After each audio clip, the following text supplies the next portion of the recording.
Hello guys, రీసెంట్గా శ్రీకాకుళంలో నా ప్లాంట్ నా బాధ్యత అంటూ జరిగిన ఎకో 75 ఈవెంట్ గురించి మాట్లాడుకోవాల్సిందే. శ్రీకాకుళం జిల్లా ఏర్పడి 75 ఇయర్స్ అయిన సందర్భంగా అండ్ హలో సిక్కోలు పేజ్కి 75K ఫాలోవర్స్ అయిన సందర్భంగా 75 ప్లాంట్స్ డిస్ట్రిబ్యూషన్ అనే గ్రేట్ ఐడియాతో మనలో ఒక క్రియేటర్ ముందుకు వచ్చారు ఎకో 75 అంటూ.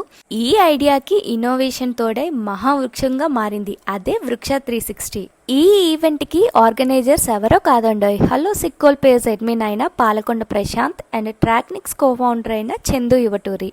ఈ ఈవెంట్కి చీఫ్ గెస్ట్గా ఎమ్మెల్యే గొండు శంకర్ గారు అండ్ డిస్ట్రిక్ట్ అఫీషియల్స్ కూడా అటెండ్ అయ్యారు.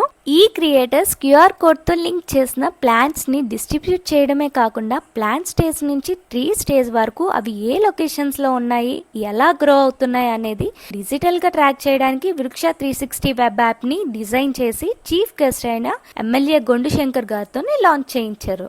ఇండియాలోనే ఫస్ట్ టైం ఒక ప్లాంట్కి క్యూఆర్ని ఇచ్చి దాన్ని డిజిటల్గా మానిటర్ చేయడం అనేది. ఈ యాప్లో మరొక స్పెషాలిటీ ఏంటంటే వృక్ష విజన్ ఏఐ. మన దగ్గర ఉన్న ప్లాంట్ని పిక్ తీసి అప్లోడ్ చేస్తే చాలు, ప్లాంట్ నేమ్ ఏంటి, ప్లాంట్ హెల్త్ కండిషన్ ఏంటి, ఎలాంటి జాగ్రత్తలు తీసుకోవాలి, ఎలాంటి టిప్స్ పాటించాలి అన్న రిపోర్ట్ కూడా వచ్చేస్తుంది. ఈ రిపోర్ట్స్ని మనం సేవ్ చేసుకోవాలి అన్నా, ప్రింట్ తీసుకోవాలి అనుకున్న ప్రింట్ అండ్ డౌన్లోడ్ ఆప్షన్స్ కూడా అవైలబుల్ ఉన్నాయి. మన చీఫ్ గెస్ట్లు అందరూ ఈ ఇన్నోవేటివ్ ఐడియాకి ఈ క్రియేటర్స్ని అప్రిషియేట్ చేశారు.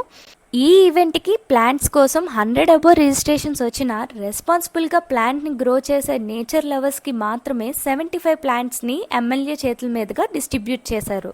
ఈవెంట్ని గ్రాండ్ సక్సెస్ చేయడానికి శ్రీకాకుళంలో ఉన్న కంటెంట్ క్రియేటర్స్ అందరూ ముందున్నారు. ఇంకో స్పెషల్ ఏంటి అంటే ఈ యాప్ క్రియేట్ చేసిన చందు యువటూరి ఎవరో కాదండాయి, మా మరిది గారే.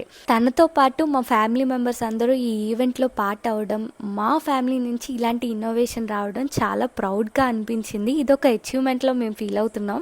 ఈ క్రియేటర్స్ చేసిన ఈ ఆలోచన నేటి తరాన్ని పర్యావరణం కోసం మోటివేట్ చేస్తూ రాబోయే తరాలు కూడా పర్యావరణాన్ని కాపాడుకునేలా చేయాలని కోరుకుందాం.